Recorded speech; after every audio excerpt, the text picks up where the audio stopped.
জটিল রোগে আক্রান্ত হয়ে কবিরাজের নির্দেশে ঘরে বন্দি সে। তার চঞ্চল মন জানালার পাশে বসে দইয়ালা প্রহরী এবং বাইরের জগতে হারিয়ে যেতে চায়। বাইরের প্রকৃতির বৈচিত্র্য ও রাজার ডাকঘরের চিঠির অপেক্ষায় মুক্তি খোঁজে সে। এই নাটকে রবীন্দ্রনাথ ঠাকুর রূপকের মাধ্যমে জীবন, মৃত্যু ও আত্মার মুক্তির বিষয়টিকে সহজ ও কোমলভাবে ফুটিয়ে তুলেছেন। এখন আমাদের নিবেদন ডাকঘর।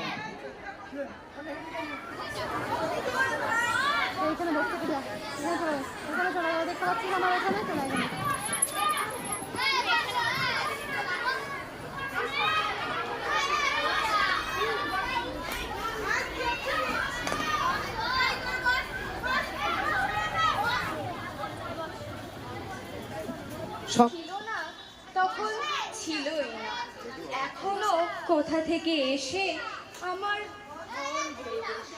ও চলে গেলে আমার এ ঘর যেন আর ঘরই থাকবে না। কবিরাজ মশাই, আপনি কি মনে করেন ওকে? ওর ভাগ্যে যদি আয়ু থাকে তাহলে দীর্ঘকাল বাঁচতেও পারে, কিন্তু আয়ুর্বেদে যেরকম বলেছে তাতে তো। বলেন কি? আয়ুর্বেদে বলেছে পৈতিকান শমি বাত জান কফ বাত সমুদ্ভবন।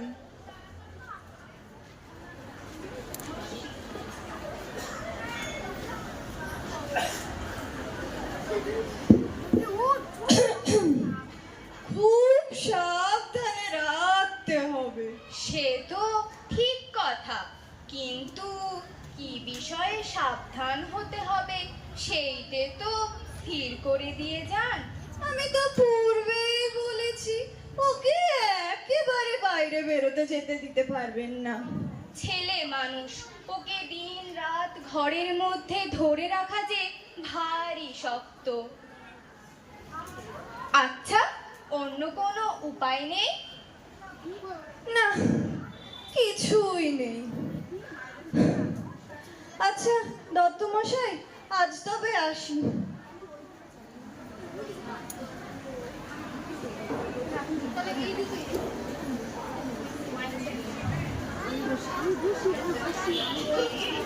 ও ঠাকুরদা আসছে, সর্বনাশ করলে। কেন?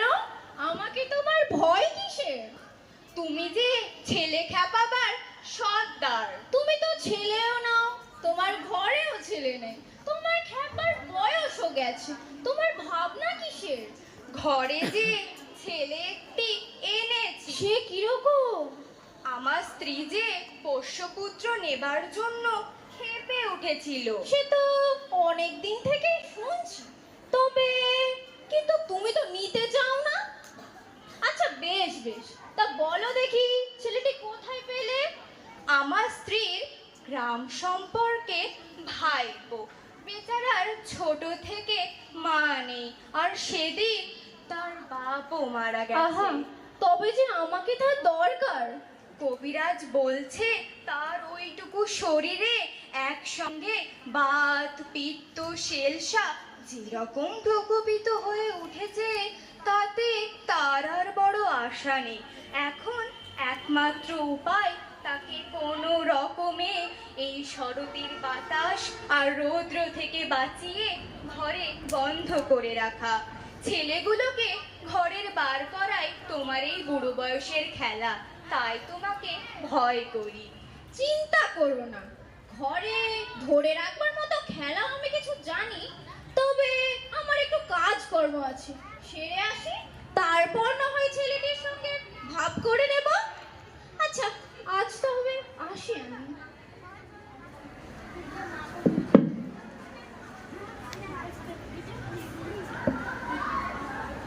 পিসে মশাই। কি অমল? আমি ওই উঠোনটাতেও যেতে পারবো না।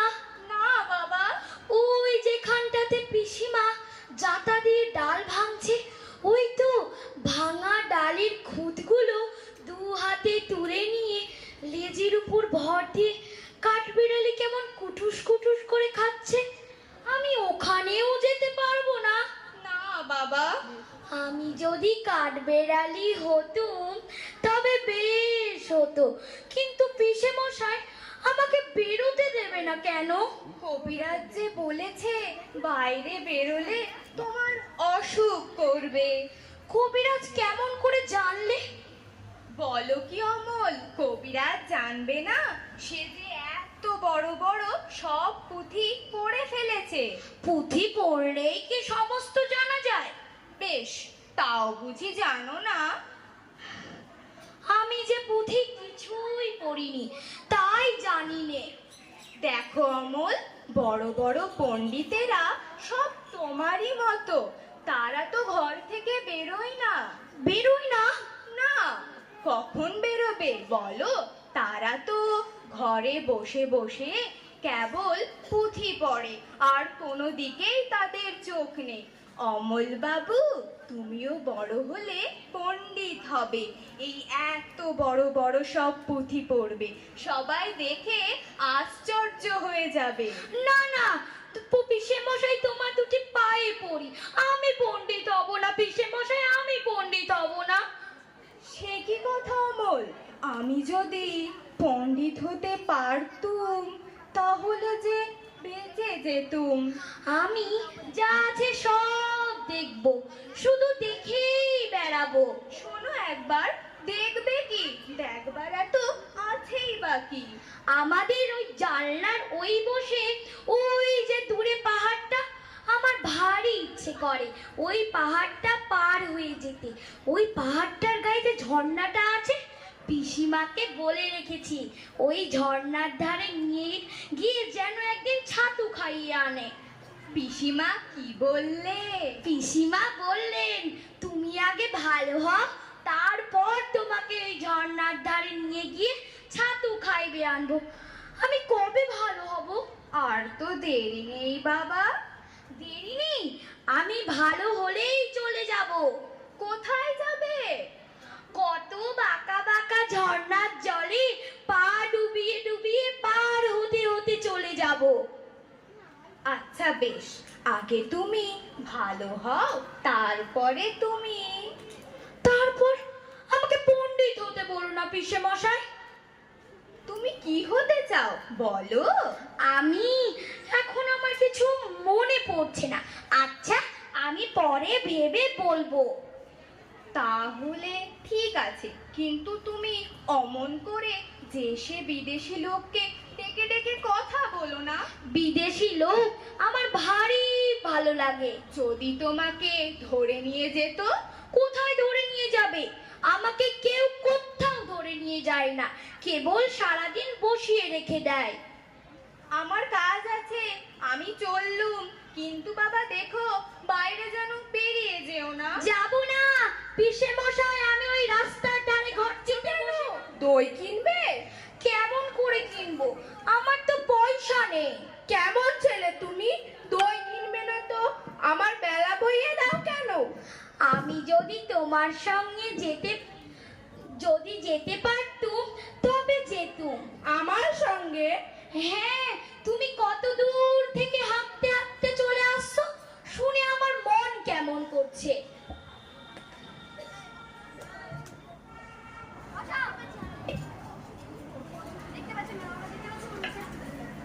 বাবা, তুমি এখানে বসে কি করছো? কবিরাজ আমাকে বেরোতে বারণ করেছে, তাই আমি সারাদিন এখানেই বসে থাকি। আহা, বাছা তোমার কি হয়েছে? আমি জানি নে, আমি কিচ্ছু করিনি, তাই আমি জানি নে আমার কি হয়েছে। দইওয়ালা, তুমি কোথা থেকে আসছো? আমাদের গ্রাম থেকে আসছি। তোমাদের গ্রাম অনেক দূরে। তোমাদের গ্রাম? আমাদের গ্রাম সেই পাঁচমুড়া পাহাড়ের তলায় শ্যামলী নদীর ধারে। পাঁচমুড়া পাহাড়, শ্যামলী নদী, কি জানি হয়তো দেখেছি, কবে সে আমার মনে পড়ে না। তুমি দেখেছো? পাহাড় তলায় কোনোদিন গিয়েছো নাকি? না না, যাইনি, তবে আমার মনে হয় আমি যেন দেখেছি। অনেক পুরনো কালে বড় বড় গাছের তলায় তোমাদের গ্রাম, একটা লাল রাস্তার ধারে, তাই না? ঠিক বলেছ বাবা। সেখানে পাহাড়ে সব গরু চড়ে বেড়াচ্ছে। কি আশ্চর্য!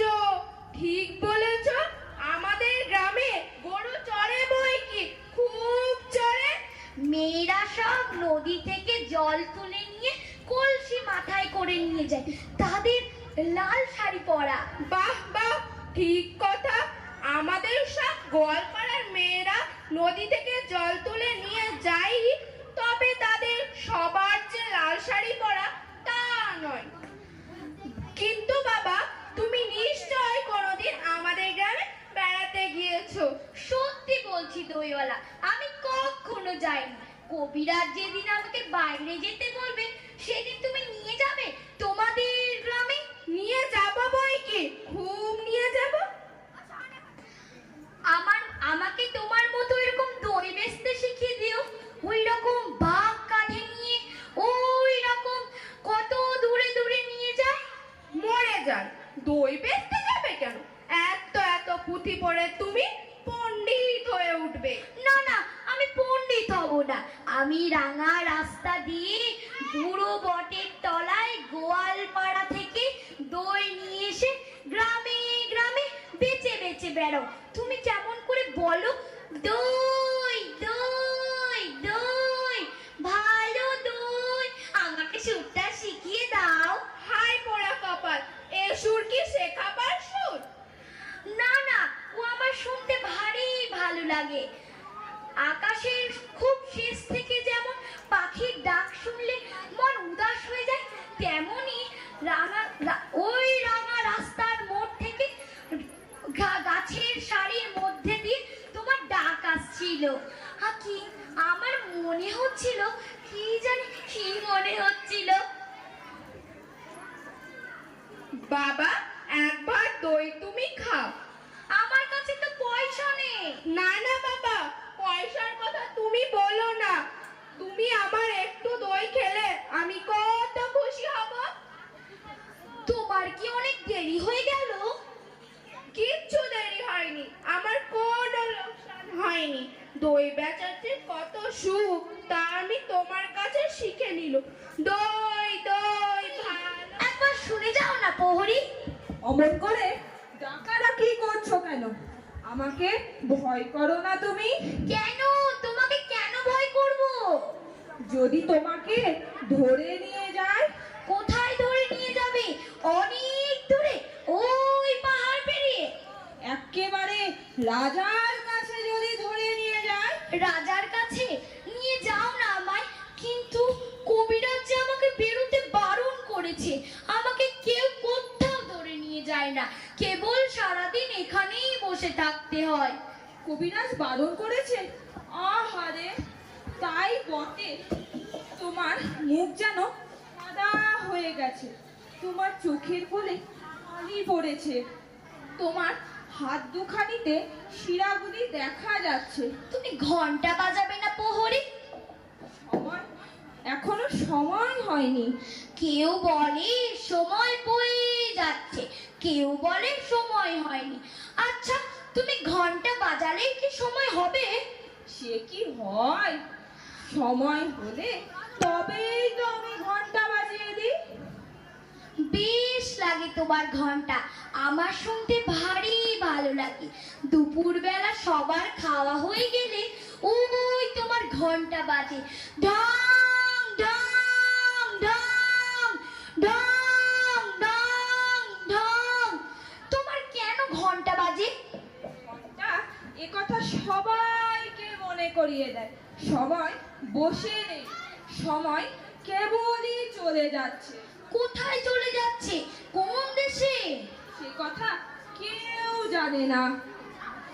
আচ্ছা আচ্ছা, আজ তবে যাই, আমার কাজ কামায় যাচ্ছে। আমি আবার কাল সকালে এসে তোমায় সমস্ত শহরের কথা শুনিয়ে যাব। আজ তবে চলি, কেমন? আচ্ছা।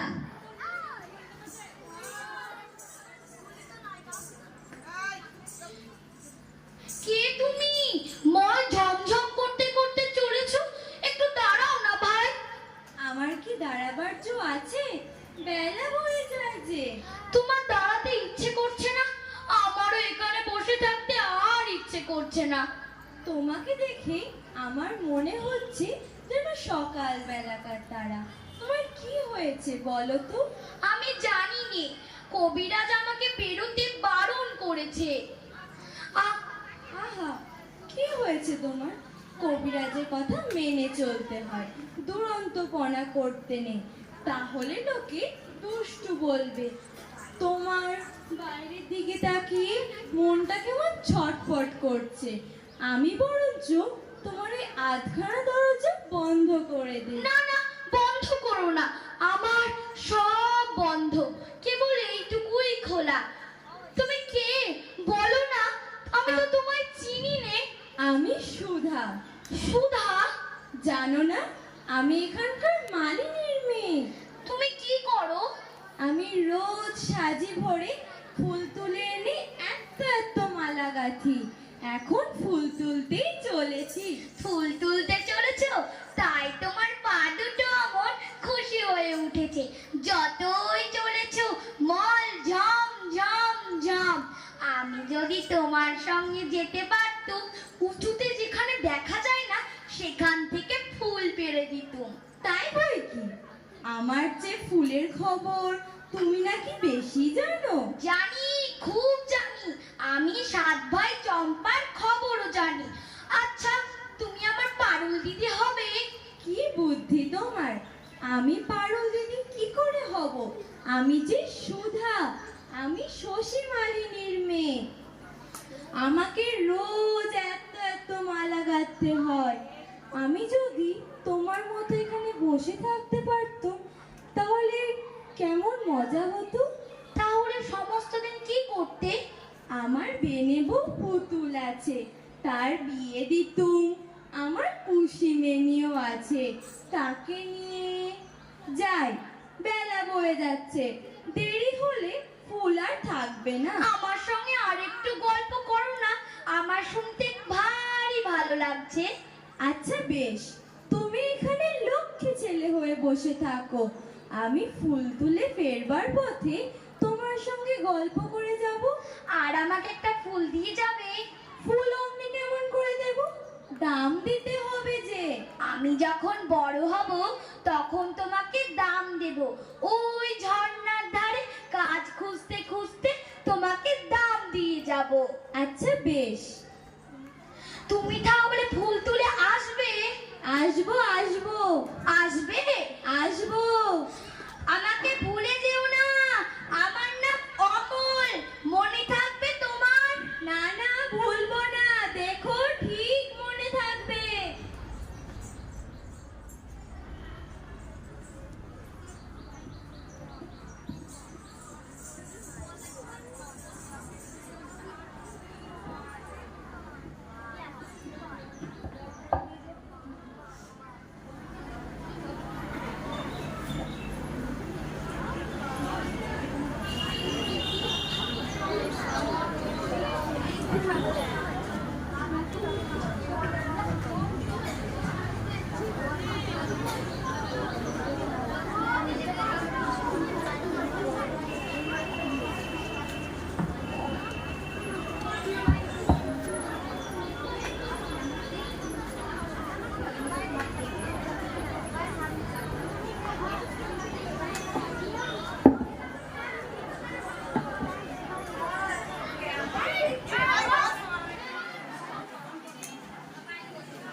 আজ কেমন ঠেকছে বাবা?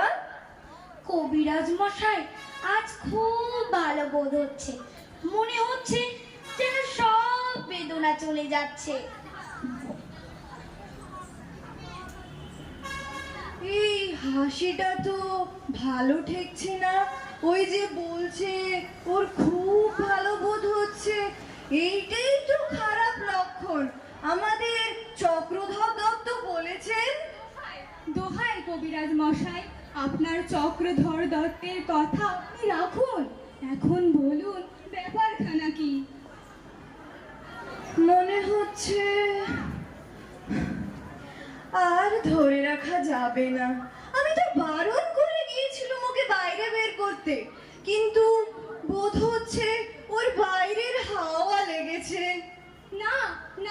কবিরাজ মশাই, আমি তো ওকে চারিদিক থেকেই আগলে সামলে রেখেছিলুম।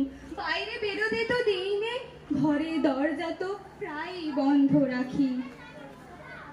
হঠাৎ আজ কেমন একটা হাওয়া দিয়েছে, আমি দেখে এলুম তোমাদের ওই সদর দরজার ভেতর দিয়ে হু হু করে বাতাস বইছে। এইটা একেবারে ভালো নয়, তোমরা বরঞ্চ ওই সদর দরজাটা ভালো করে তালা চাবি বন্ধ করে দাও।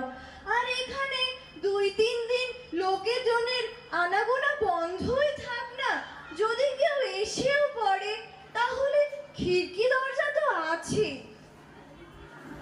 ওই যে জানালা দিয়ে সূর্যাস্তের আভাটা ভেসে আসছে, ওইটিও বন্ধ করে দাও, ওটি রোগীকে বড় জাগিয়ে রেখে দেয়। অমল, অমল, অমল চোখ বুজে রয়েছে, বোধহয় ঘুমোচ্ছে। ওর মুখ দেখে মনে হয় যেন কবিরাজ মশাই, যে আপনার নয় তাকে কাছে এনে রাখলুম, তাকে ভালোবাসলুম, আর বোধহয় তাকে ধরে রাখতে পারবো না। এইবার তোমরা সকলে থামো। এলো, ওর ঘুম এলো।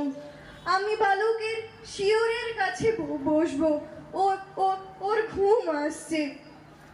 তোমরা ঘরের আলোগুলো সব নিভিয়ে দাও, ওই আকাশের তারাটি থেকে এইবার আলো আসুক, ওর ঘুম এসেছে।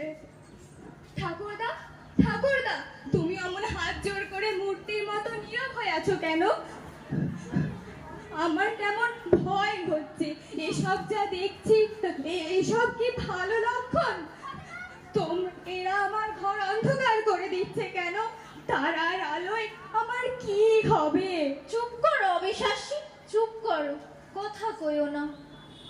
অমল, অমল, ও ঘুমিয়ে পড়েছে। আমি যে ওর জন্য ফুল এনেছি, ওর হাতে দিতে পারবো না? আচ্ছা, দাও তোমার ফুল।